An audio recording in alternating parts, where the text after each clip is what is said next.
महाकाव्य महाभारत सिर्फ दो पक्षों के बीच युद्ध की कहानी ही नहीं है। ये एक धर्म युद्ध है जहां हर एक शख्स या तो धर्म के साथ था या अधर्म के पक्ष में। सबके पास अपने तर्क थे, लेकिन इतिहास अब ये फैसला कर चुका है कि कौन सही था और कौन गलत।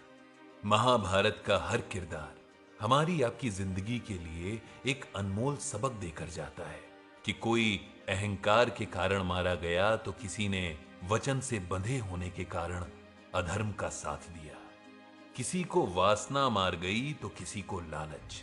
लेकिन इन सब के बीच महाभारत का एक ऐसा किरदार था जो खुद को भगवान मान बैठा था। ये एक ऐसी बुराई है जो व्यक्ति को आत्मघात की तरफ ले जाती है। उसका जीवन कुंठा की महागाथा है और महाभारत युद्ध में शामिल ना हो पाना भी उसकी कुंठा का एक बड़ा कारण था।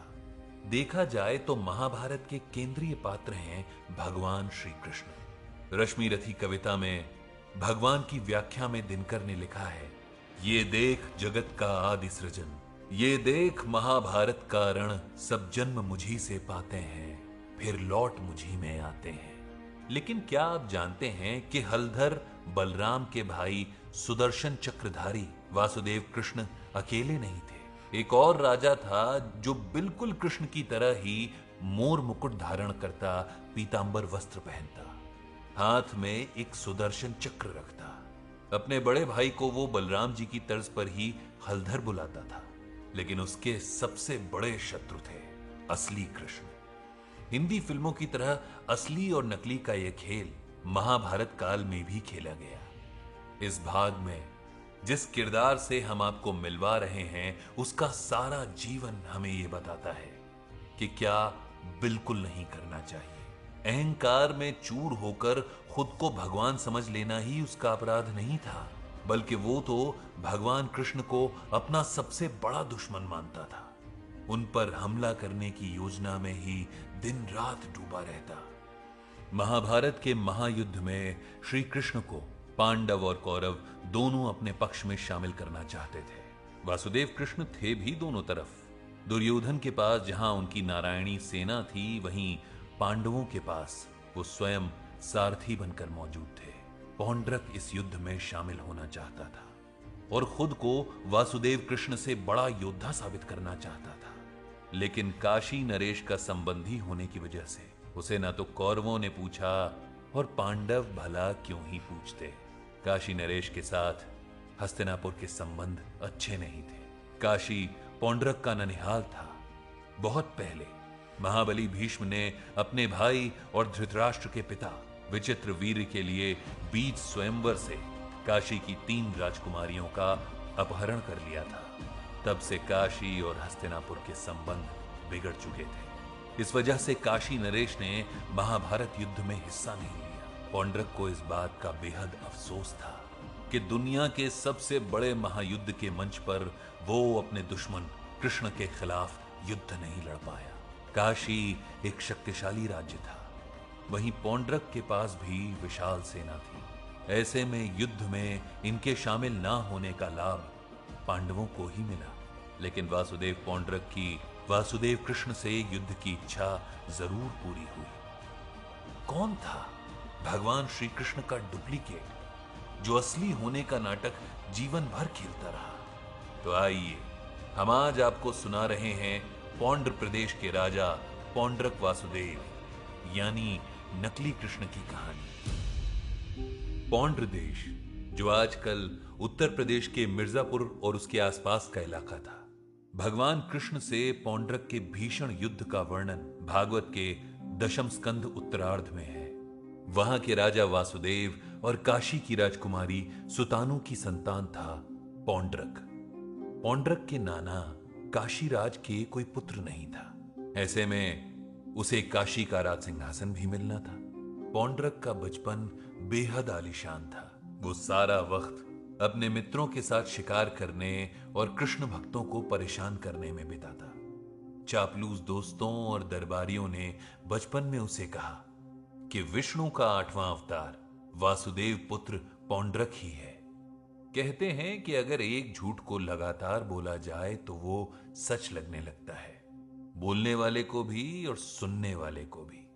तो पौंड्रक का सारा जीवन इसी झूठ के साए में गुजरा। जब वो बड़ा हुआ तो अपने चाचा और पौंड्र प्रदेश के राजा वीरमणि पर हमला कर उन्हें कारागार में डाल दिया और खुद राजगद्दी पर बैठ गया। इसके बाद तो मानो पौंड्र राज्य में जैसे मातम ही पसर गया। पौंड्रक का दावा था कि वो असली वासुदेव है। ऐसे में कोई भी कृष्ण और राम की पूजा न करे, उसे ईश्वर होने का गुमान हो गया था। राम और कृष्ण की आराधना में लीन भक्तों पर वो बहुत अत्याचार करता और उसका दरबार चापलूसों और चमचों से भरा हुआ था। कोई उसे उचित सलाह नहीं देता सिवाय उसकी पत्नी तारा के। लेकिन अपने मद में चूर पौंड्रक उसकी बात पर भी कभी ध्यान नहीं देता। चापलूस दरबारियों से घिरे पौंड्रक तक असली वासुदेव कृष्ण की लीलाओं की खबर आती तो वो और तिलमिला जाता। हाथों में सुदर्शन जैसे दिखने वाला चक्र, शेषनाग जैसा सिंहासन और अपने ध्वज पर श्री कृष्ण की तरह गरुण का चिन्ह। कुछ इस तरह पौंड्रक दिन रात इसी वेश और इसी मुद्रा में रहता। उसके भाई रणबीर को उसने हलधर नाम दिया और वो उन्हें दाऊ भैया बुलाता, ठीक वैसे ही जैसे श्री कृष्ण बलराम जी को पुकारते थे। यहां तक कि उसके दरबार में एक नकली हनुमान जिसे द्वीत कहते थे वो भी थे। एक दिन चापलूस दरबारियों की सलाह पर पौंड्रक ने अपना एक दूत द्वारका भेजा। इस दूत ने श्री कृष्ण को पौंड्रक का संदेश सुनाया कि भगवान श्री हरि विष्णु का 8वां अवतार वासुदेव पुत्र पौंड्रक है। ऐसे में द्वारकाधीश कृष्ण उसकी नकल करना छोड़ें और ये सुदर्शन चक्र और ध्वज लौटा दें, वरना युद्ध के लिए तैयार रहें। दूत का संदेश अपमानजनक भी था और भड़काऊ भी। वासुदेव कृष्ण तो शांत बैठे मुस्कुराते रहे, लेकिन बलराम भैया को गुस्सा आ गया। वो दूत की गर्दन उड़ाने ही जा रहे थे कि श्री कृष्ण ने उन्हें रोका और कहा, दूत सिर्फ अपना काम कर रहा है, ये हमारा अतिथि है, इसलिए इसका सुरक्षित पौंड्र प्रदेश पहुंचना जरूरी है, वो भी हमारा जवाब लेकर। श्री कृष्ण ने पौंड्रक के दूत से कहा कि अगर तुम्हारा मूर्ख राजा युद्ध ही चाहता है तो युद्ध होगा, लेकिन शुरुआत उसको करनी पड़ेगी और अंत मैं करूंगा। पौंड्रक भले ही प्रभु का अपमान कर रहा था, लेकिन भगवान उसे अभी भी सुधरने का मौका देना चाहते थे। देवर्षि नारद ने भी पौंड्रक को समझाया, लेकिन वो मूर्ख बातों से कहां समझने वाला था। पवन पुत्र बजरंगबली हनुमान जी से बड़ा प्रभु भक्त ढूंढना असंभव है। हनुमान जी का इस्तेमाल महाभारत में प्रभु श्री कृष्ण ने अहंकारियों का अहंकार तोड़ने के लिए किया। जब भी किसी योद्धा को यह गुमान हुआ कि धरती पर उससे ताकतवर और कोई नहीं, तो प्रभु के इशारे पर हनुमान जी भेष बदल कर उसके पास पहुंचते और उसका अहंकार मिट्टी में मिला देते।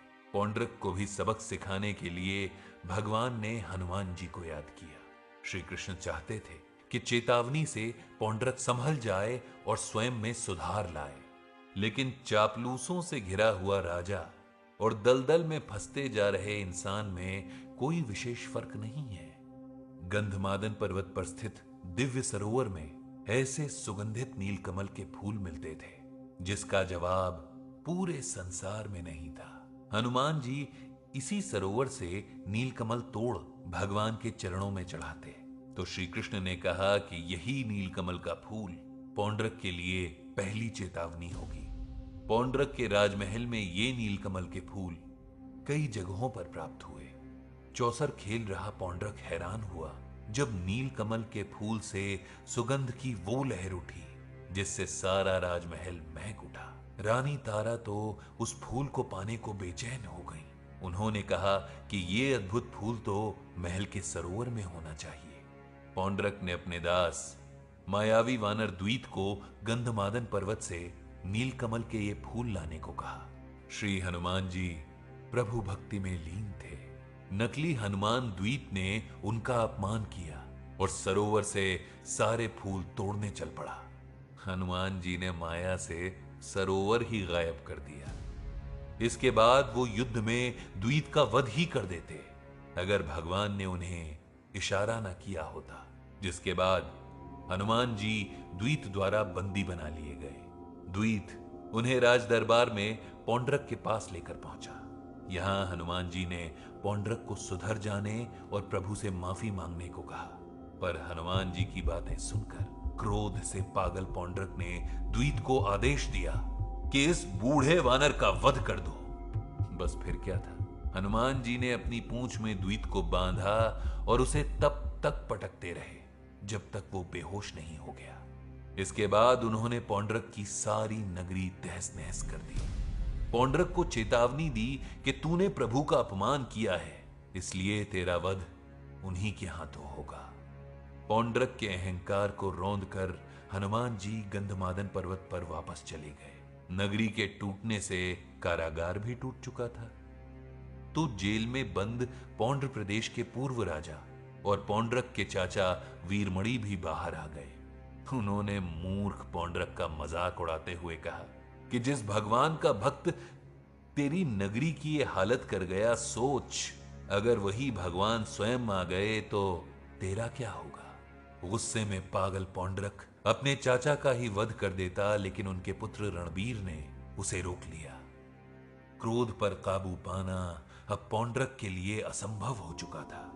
उसने अपने मित्र काशीराज के साथ सेना सहित द्वारका पर आक्रमण करने की योजना बनाई।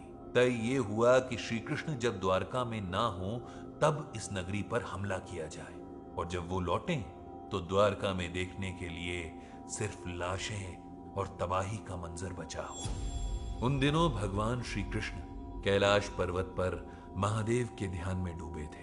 अपनी प्रिय द्वारका नगरी से वो दूर थे, जहां पौंड्रक की सेना हमला करने के लिए बढ़ चुकी थी। श्री कृष्ण की अनुपस्थिति में बलराम जी, वीर सात्यकी जैसे योद्धाओं ने पौंड्रक का सामना किया। सात्यकी और पौंड्रक के बीच भयंकर युद्ध हुआ। दोनों सेनाएं आपस में लड़ भिड़ रही थी। इसी दौरान आकाश मार्ग से द्वारका नगरी लौट रहे श्री कृष्ण को कोलाहल सुनाई दिया। वो समझ गए कि दुस्साहसी पौंड्रक ने हमला कर दिया है। बस फिर क्या था, भगवान ने अपना दिव्य शंख पांचजन्य बजाया, जिसकी ध्वनि सुनते ही यदुवंशी सेना में उत्साह की लहर दौड़ गई। बलराम जी ने नकली बलराम पौंड्रक के भाई रणबीर का वध कर दिया। काशीराज भी भगवान के हाथों मुक्ति पा गए। पौंड्रक के पहले वार का इंतजार भगवान ने किया, क्योंकि उन्होंने वचन दिया था कि युद्ध की शुरुआत पौंड्रक करेगा, लेकिन अंत वो स्वयं करेगी। पौंड्रक ने भगवान पर अपने मायावी चक्र, गदा, धनुष बाण सभी का प्रयोग किया। आखिर में उसने अपने सुदर्शन चक्र का प्रयोग भगवान श्री कृष्ण पर किया, जिनके पास असली और एकमात्र सुदर्शन चक्र था। तो भगवान ने भी सुदर्शन चक्र छोड़ा, जो पौंड्रक का वध करके ही वापस लौटा। इस तरह अहंकारी और खुद को भगवान बताने वाले पौंड्रक का वध हुआ। उसे कई मौके दिए भगवान ने कि वो अपनी भूल सुधार ले, लेकिन चापलूसों से घिरे इस मूर्ख राजा ने किसी की नहीं सुनी, यहां तक कि अपनी धर्मपरायण पत्नी तारा की भी नहीं। पौंड्रक की मृत्यु के बाद उसके चाचा वीरमणि को दोबारा पौंड्र प्रदेश का राजा बनाया गया। पौंड्रक का जीवन आज के समय में हमारे लिए बेहद जरूरी सबक है। आप खुद सोचिए, अपने आसपास आप ऐसे कई लोगों को पाते हैं जो खुद को भगवान से कम नहीं समझते। हम सभी किसी न किसी भ्रम का शिकार हैं, जैसे पौंड्रक था। उसे ये भ्रम था कि वो भगवान है, और उसका यही भ्रम उसकी मौत की वजह बना। हम भी प्रतिस्पर्धा में खुद को सर्वश्रेष्ठ साबित करने के चक्कर में अपना मूल स्वभाव गंवा बैठते हैं। कई बार आपने देखा होगा कि कोई व्यक्ति किसी बड़े पद पर जाकर अचानक बदल जाता है, तो कोई धन पाकर। और पौंड्रक तो फिर चापलूस दरबारियों से घिरा था। उसकी कहानी के बाद ये विचार करिए कि आपका जीवन सत्य आधारित है या भ्रम केंद्रित। पौंड्रक का किरदार महाभारत काल की अपेक्षा इस वक्त ज्यादा जरूरी है। ऐसे कई बहरूपिये हम आज भी देखते हैं जो खुद भगवान होने का दावा करते हैं। उन मूर्खों को पौंड्रक की कहानी और उसका अंजाम याद जरूर करना चाहिए।